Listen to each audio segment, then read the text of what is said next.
29 साल की अर्चना तिवारी 5 अगस्त को इंदौर से कटनी के लिए ट्रेन में चढ़ी।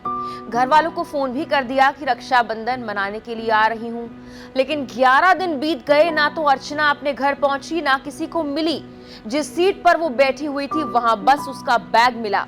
अर्चना के घर वाले, मध्य प्रदेश पुलिस तमाम कोशिश कर रही हैं कि अर्चना मिल जाए, लेकिन इतने दिन बीत जाने के बाद अब कुछ थ्योरी सामने आ रही हैं, जिससे ये अंदाजा लगाया जा रहा है कि अर्चना तिवारी कहां होगी। इन थ्योरीज के बारे में बताने से पहले ये जान लीजिए कि अर्चना मध्य प्रदेश उच्च न्यायालय की इंदौर पीठ में वकील हैं। वो सिविल जज परीक्षा की तैयारी भी कर रही थी और इंदौर में एक हॉस्टल में रह रही थी। रक्षाबंधन से 2 दिन पहले यानी 5 अगस्त की सुबह अर्चना त्योहार के गिफ्ट से भरा अपना बैग लेकर इंदौर में हॉस्टल से निकली और नर्मदा एक्सप्रेस के कोच B3 बर्थ नंबर 3 पर जाकर बैठ गई। उस रात 10:16 पर अर्चना ने अपनी मौसी को फोन कर ये बताया कि वो भोपाल के पास पहुंच गई है और ये उसके घर वालों से उसकी आखिरी बातचीत थी। अगली सुबह train Katni south railway station तो पहुंची। उसका परिवार प्लेटफॉर्म पर इंतजार करता रहा, लेकिन अर्चना बाहर नहीं आई। बाद में उसकी सीट से उमरिया स्टेशन पर सिर्फ उसका बैग मिला। बैग में राखी, रुमाल और बच्चों के लिए कुछ गिफ्ट्स थे। अर्चना का मोबाइल स्विच ऑफ हो गया था। आसपास उसे ढूंढने की तमाम कोशिश की गई, लेकिन कुछ अता पता नहीं मिला। उसका लास्ट डिजिटल सुराग नर्मदापुरम जिले में नर्मदा रेलवे ब्रिज के पास एक सेल टावर से मिला था, जिसके बाद से वहां लगातार छानबीन की जा रही है। चलती ट्रेन से अर्चना कहां गायब हो गई? किसी के साथ क्या वो अपनी मर्जी से गई या फिर कोई उसे जबरदस्ती ले गया? क्या उसके साथ कोई अनहोनी हो गई?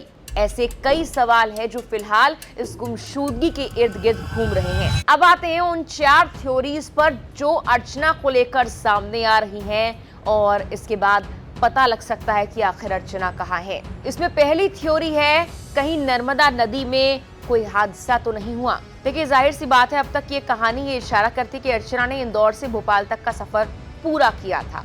इसके बाद वो आगे भी गई, लेकिन बीच रास्ते में वो गुम हो गई। पुलिस ने जब उसके मोबाइल फोन की CDR निकाली तो पता लगा कि उसका फोन नर्मदापुरम रेलवे स्टेशन के आसपास तक ही स्विच्ड ऑन था, लेकिन बाद में ये फोन ऑफ हो गया।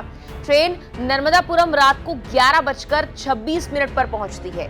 यहीं से होकर नर्मदा नदी भी गुजरती है। ऐसे में एक आशंका इस बात की जाहिर की जा रही, कहीं वो चलती ट्रेन से नीचे तो नहीं गिर गई। कुछ इसी शक के चलते अर्चना की गुमशुदगी के बाद पुलिस लगातार गोताखोरों और लाइफ सेविंग स्क्वाड के साथ मिलकर उफनती नर्मदा नदी में अर्चना के लिए तलाशी अभियान चला रही है।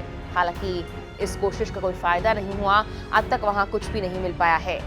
अर्चना ने क्या खुद कोई गलत फैसला तो नहीं लिया? ये सवाल इसीलिए उठ रहा है क्योंकि वो अपनी सीट पर बैठी थी। आसपास के लोगों ने उसे देखा था, लेकिन आखिर भोपाल के बाद वो गई कहां? ट्रेन से नीचे गिरने की आशंका के बीच ये थ्योरी सामने आ रही है, कहीं अर्चना ने खुद ही अपनी जिंदगी के साथ कोई गलत फैसला तो नहीं कर लिया। लेकिन पुलिस को अब तक की जांच में इस थ्योरी को सपोर्ट करने वाले कोई सबूत या बात पता नहीं चली, क्योंकि आखिरी बातचीत अर्चना ने अपनी मौसी से की थी और उसने कहा था कि वो घर आएगी और वो बिल्कुल नॉर्मल साउंड कर रही थी। इसके बारे में उसके घर वालों ने बताया कि उसकी आखिरी जो बातचीत हुई थी उसमें वो बिल्कुल नॉर्मल लग रही थी और उसका कोई झगड़ा नहीं हुआ था, उससे कोई परेशानी नहीं थी, ना ही उसके किसी दोस्त ने उसकी कोई परेशानी बताई है, ना ही ऐसा कोई जिक्र किया है कि वो किसी दिक्कत में थी। हॉस्टल से बाहर निकलने की उसकी आखिरी CCTV फुटेज में भी वो नॉर्मल ही नजर आ रही है। उसने हॉस्टल से निकलते हुए बाहर जाने के लिए की जाने वाली फॉर्मेलिटीज भी बराबर पूरी की थी। हॉस्टल में साथ रहने वाली लड़की ने उसे सी ऑफ भी किया था। यहाँ तक कि उसका कोई संदिग्ध मैसेज या नोट भी अभी तक किसी को नहीं मिला है। अब जब ये थ्योरीज नाकाम साबित हो रही हैं, तो सवाल ये, क्या चलती ट्रेन से किसी ने उसे अगवा तो नहीं कर लिया? किसी भी मामले की तफ्तीश में वैसे पुलिस सारे एंगल्स खंगालती है और ऐसे में इस एंगल से भी इनकार नहीं किया जा सकता। हालांकि ऐसा होने की संभावना थोड़ी कम लगती, क्योंकि अगर ट्रेन से किसी ने अर्चना को अगवा किया होता या फिर उसके साथ ज्यादती हुई होती तो बाकी मुसाफिरों को शोर शराबा या चीख पुकार सुनाई देती। यहाँ तक कि भोपाल से नर्मदापुरम रेलवे स्टेशन के बीच दूसरे स्टेशन पर ऐसी किसी एक्टिविटी की तस्वीरें या CCTV भी अब तक कैमरे में कैद नहीं हुई है और ना ही किसी ने ऐसा कुछ देखा। एक और सवाल ये भी है, क्या जंगली इलाके में किसी हादसे का शिकार हुई? भोपाल से नर्मदापुरम तक नर्मदा एक्सप्रेस का पूरा रूट घने जंगलों वाले इलाके से होकर गुजरता है। अर्चना का बर्थ नंबर 3 था, जो कि दरवाजे के बिल्कुल पास होता है।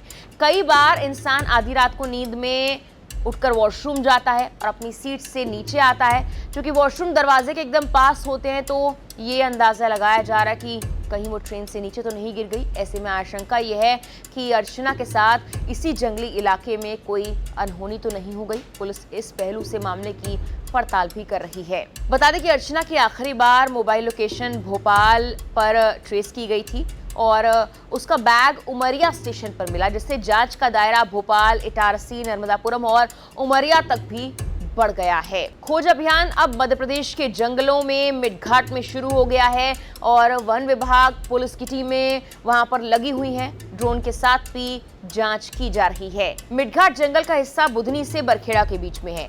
ये इंदौर कटनी रेल रूट पर ही है। जीआरपी की 4 टीमें यहां अर्चना तिवारी की तलाश में लगी हुई थी, क्योंकि अर्चना तिवारी का अंतिम लोकेशन नर्मदा ब्रिज के पास ही मिला था। इसीलिए माना जा रहा है कि हो सकता है कि अर्चना यहां पर हो। आशंका ये भी जाहिर की जा रही है कि अगर वो मिटघाट के जंगलों में गिरी होगी तो क्या बाघ ने उसका शिकार कर लिया।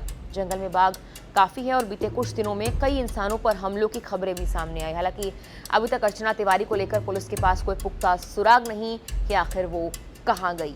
फिलहाल के लिए इस वीडियो में इतना ही।